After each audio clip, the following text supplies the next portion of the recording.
Diputado Ramos Dolanesco, hasta por 10 minutos. Buenas tardes, compañeros diputados, señora presidenta, gente de la barra.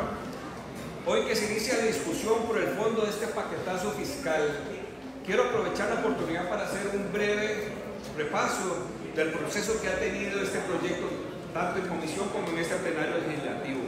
El 208 bis es un procedimiento atropellado y a la carrera, que limita la discusión y dificultad de la posibilidad de una enmienda del texto por parte de nosotros los diputados.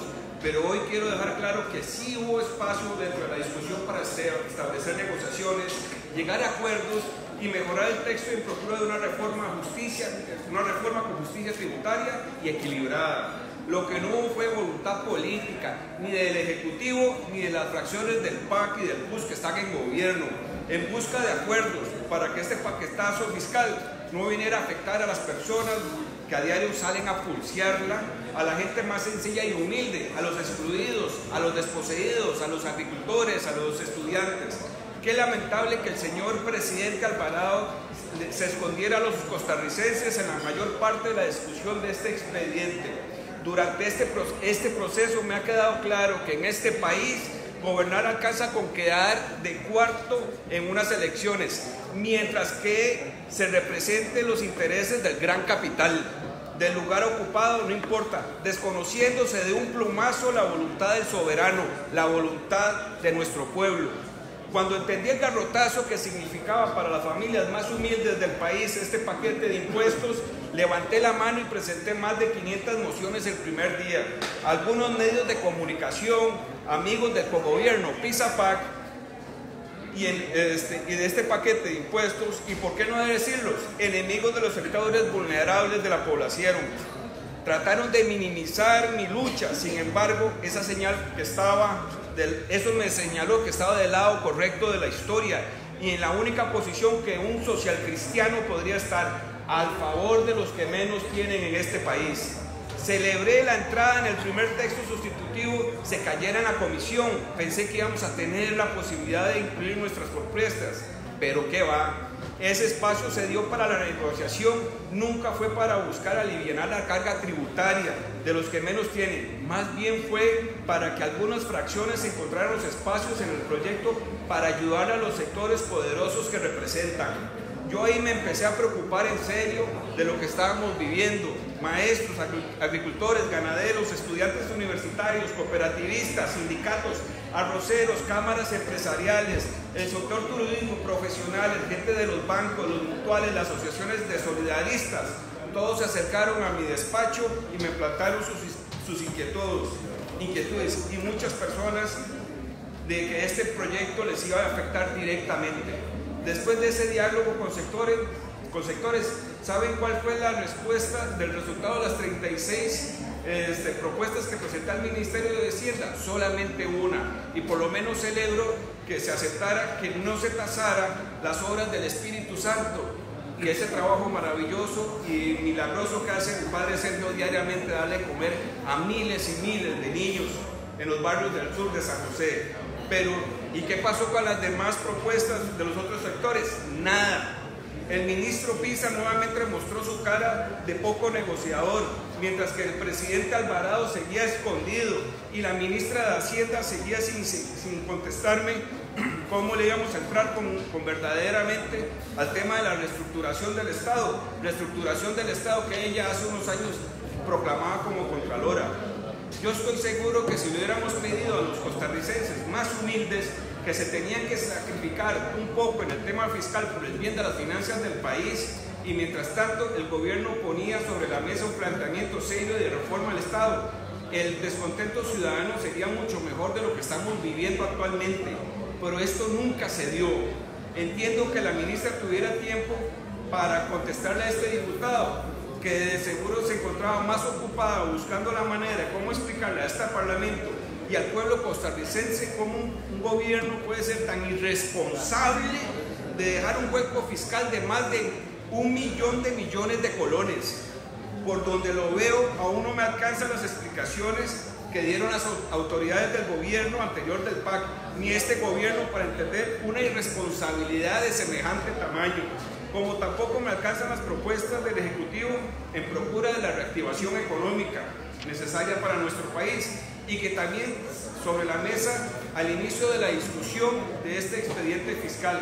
Les aseguro que los empresarios están más necesitados de escuchar propuestas de cómo bajan los combustibles y la electricidad para poder ser competitivos.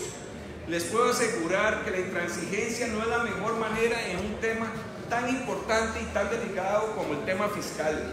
Este diputado encontró que para el gobierno PISA-PAC y las fracciones que apoyan este paquetazo, solo hay una forma de hacer las cosas, y es a la brava, esa es su manera. La propuesta de ese servidor fue a favor del agro, contra los impuestos de la canasta básica, de la salud, de los medicamentos. Nunca fueron atendidos. Mi propuesta para no gravar los ahorros, nunca fueron atendidos. Y a pesar de que se incentivaba que las personas que ahorran, sí celebro que no pasara el impuesto a la educación privada y que la moción que presenté y que fue aprobada en comisión exonerara a este grupo. Soy fiel defensor del Estado solidario, donde todos debemos aportar a las finanzas públicas, pero este debe ser una medida de nuestras posibilidades y de nuestros ingresos, en materializar aquella frase que dice que el rico pague como rico y el pobre que pague como pobre.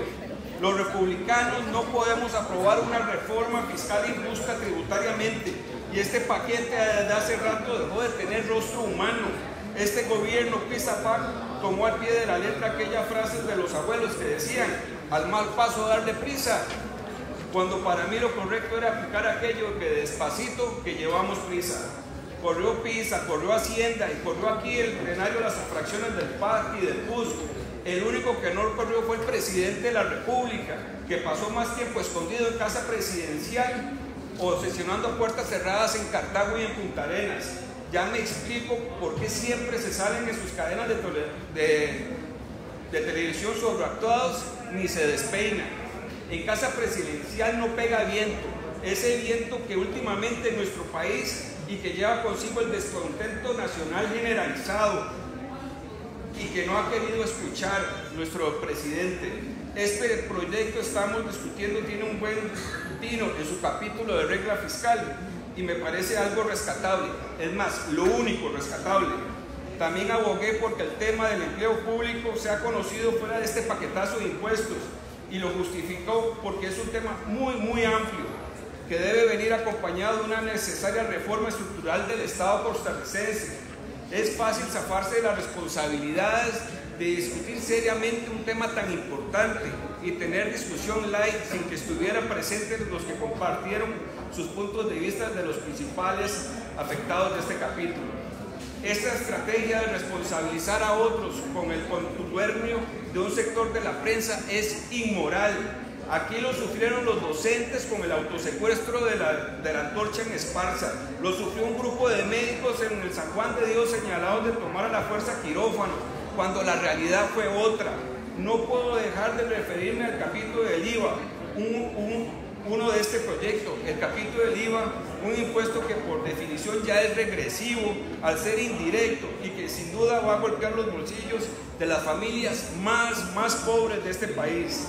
Y me parece inmoral que este texto, que es el capítulo de los 2 en renta, venga a favorecer los grandes evasores, una amnistía tributaria repugnante, a lo que podemos sumar una norma de subcapitalización flexible para que algunos puedan usar su creatividad contable y reportar al final del año utilidades cero.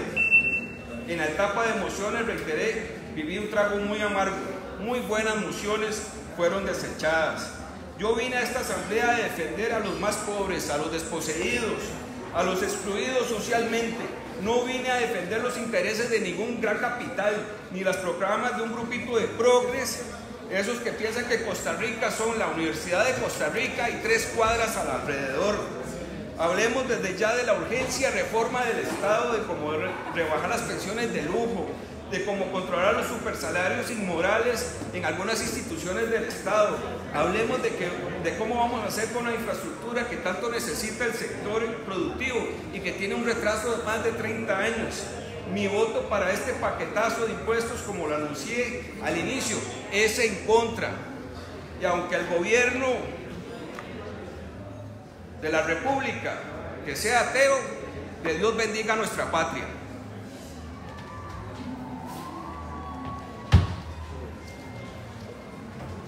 Continúa en el uso de la palabra.